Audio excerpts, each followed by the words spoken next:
ոչ ճիշտ հավատքի պատճառով։ Ընկնել օրենքի գիրկը, ես իմ համար ինչ-որ հավատ է սարքել, ինչ-որ բաներ է սարքել, ու տագդել դու չեք անում գայի։ Ու որոշեցի, որ ոչ ոքին չասեմ, գնամ աշխարհ, գնամ մեղքերը գործեմ, որ գնամ ուղիղ դժոխք։ Այդպես որոշել էի ու բարձրացա վերևի հարգում դուրը փակեցի ու լացլով հրաժարվում Հիսուսից։ Ների ինձ որ գնամ աշխարհ, դու անգամ սուրբ ես, դու անգամ բարի ես, որ ես պիղծ մարդ եմ, գնամ աշխարհ, գնամ դժոխք, դու ինձ պրզնես, ես կեղտոտ մարդ եմ։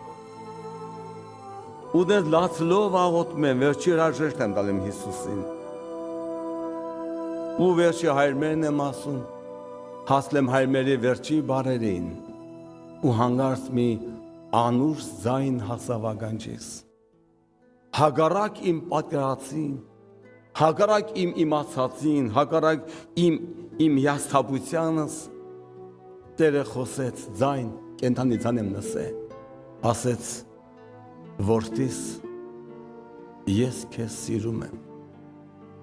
Որ այդպես բան ասեց ինձ, ես հանգարցակին եկամ ոնց թե, փաստորեն դու ինձ սիրում ես։ Այնպես հանգարցակի եկա, ուսեն ձերքեր երկարեց ինձ, իրա վերքերը տես այս, ասեց այս վերքերս քո համար են։ Այդ խոսքերը ոնց որ անց լիներ, մեջս մտներ, նեսս թափանցեր, իմ հոգու մեջ հասներ, իմ հոգուս հատակն հասավ, իմ նեսս բան փոխվավ, ես նեսով փոխվեցի։